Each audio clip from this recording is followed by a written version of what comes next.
Much for taking the time to join us this afternoon. It is an honor and a privilege to be here today.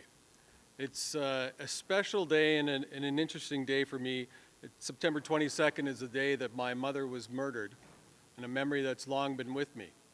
And now we have something that's going to add to the memory for September 22nd that I am so excited about. So I don't want to spend a lot of my time in front of you. I want to bring our Premier, our leader, Heather Stefanson, to the podium to speak to you directly.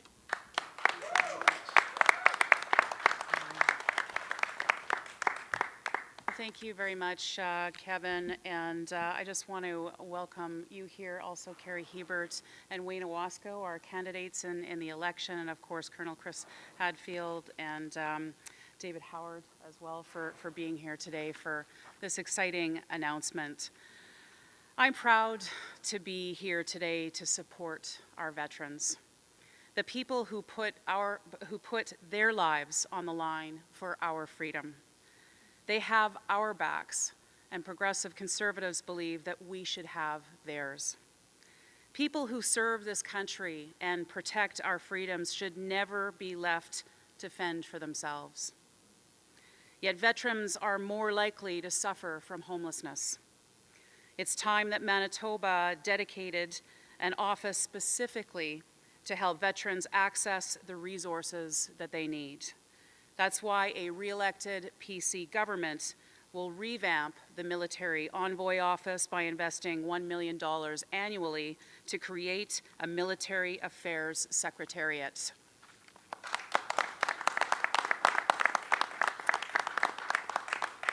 This new office will support veterans through casework and be a direct point of access for veterans to get the assistance with accessing any services that they may require through both federal and provincial programs. And a re-elected PC government will also provide Homes for Heroes with $250,000 to support their sustainability plan for the Winnipeg Kinsman Veterans Village. This will help them with costs associated with retrofitting and efficiency upgrades, making them more energy efficient. We will continue to do our part to make sure veterans have access to the resources that they need. And I just want to take a moment to thank David Howard and Homes for Heroes for everything that they do for our veterans. This is the least we can do for them because of what they have done for us. And I also just want to say thank you to you in particular, Kevin. Kevin, I remember when he was a city councillor, brought this forward to my attention. And it's because of Kevin working tirelessly with our government and now in his new role that we're here today, and because of everything, obviously, that Homes for Heroes does. And so I really want to just thank Kevin as well for everything that he's done. Thank you, everyone. Thank you, Premier Stefanson. Again, it's an honor to be here today, and I especially am honored to introduce our next speaker, a gentleman that I got to meet who first brought the concept of Homes for Heroes to my attention and the great work that they want to do across our country, and especially right here in Winnipeg, where we have upwards of 150 homeless women and men that served us and served us proudly. So I would like to please welcome to the podium from Homes for Heroes, Mr. Dave Howard. Thank you. First, thanks all of you for coming today. It's important to us, it's important to the charity and the work that we're trying to do across the country. So the media being here today is a big thank you from us, so we do appreciate it. I want to thank the Premier, certainly an incredible supporter of ours and always has been. We're lucky to have that.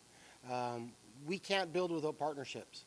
We have to have the partnerships of the federal government, the provincial government, and the city. And we have that here. And so I thank you for that. And Kevin, as they said, I mean, Kevin was one of the first people I talked to. He advocated on our behalf at all times to get us land. We almost packed up and left. We have a lot of cities that want us. We build in Calgary, we build in Edmonton, we have a build going on in Kingston. And it was difficult here at the beginning. So Kevin helped us and he got us that land, and it's really important to what we're doing. And sustainability is more critical than ever,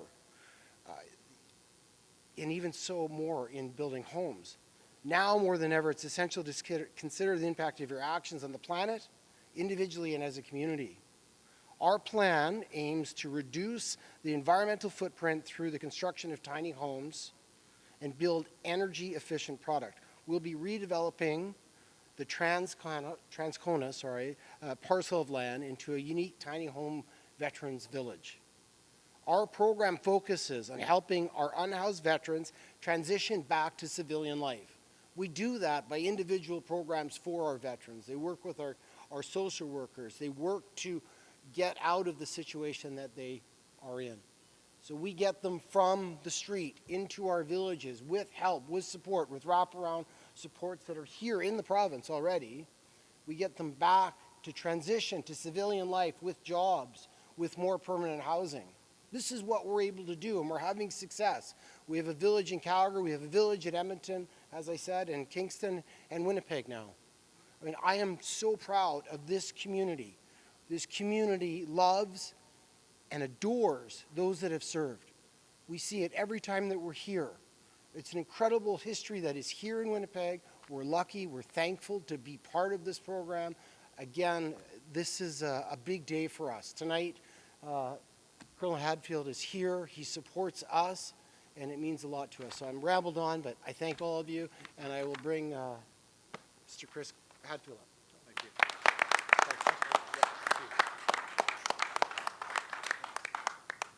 Premier and everybody that's here, I served in the military for 25 years.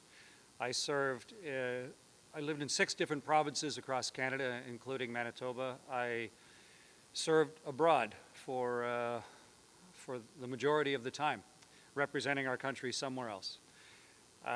It is a large and complex and dangerous place that we live in.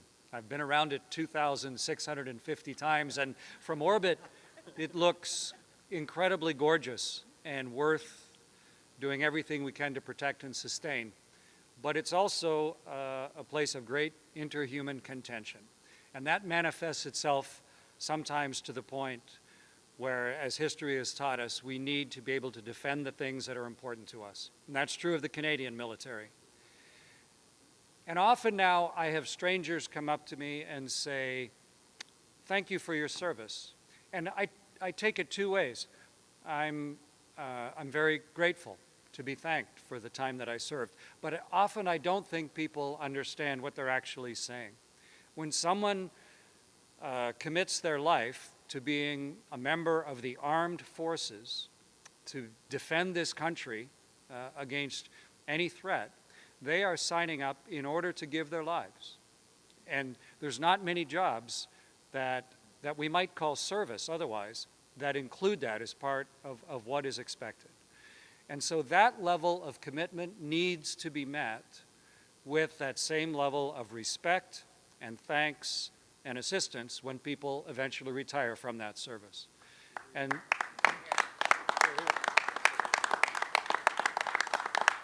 it takes 3 things. It takes, obviously, leadership. Someone who recognizes this is good for the city, it's good for the province, it's good and necessary for the country. It takes the commitment of someone like David and his team at Homes for Heroes, who recognized a need, recognized that there's a gap that's just not being provided, and found a way to do it in a sustainable and logical and extremely progressive way. And it also takes the commitment of the individual, the serving member. And it's a very hard thing for them. But there have already, just in the 2 existing Homes for Heroes communities, there have been a lot of great success stories already. Exactly what it's there for, helping people make the transition from a very unusual set of demands back into a productive civilian life.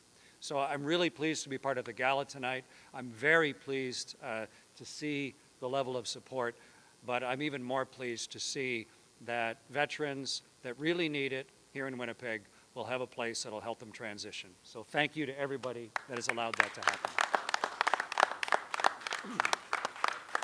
Thank you, Colonel Hatfield. And I should take a show of hands to see who who else was singing Major Tom in their head when he first came up. As I said, this is it's an incredible day.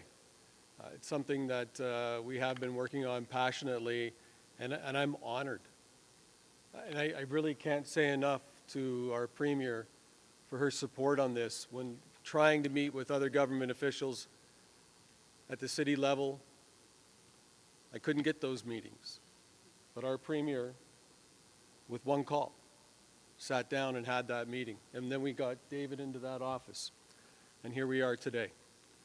It took some time, took us a few years, but I will never forget this moment or this day. So I will open it up now to questions for our guest.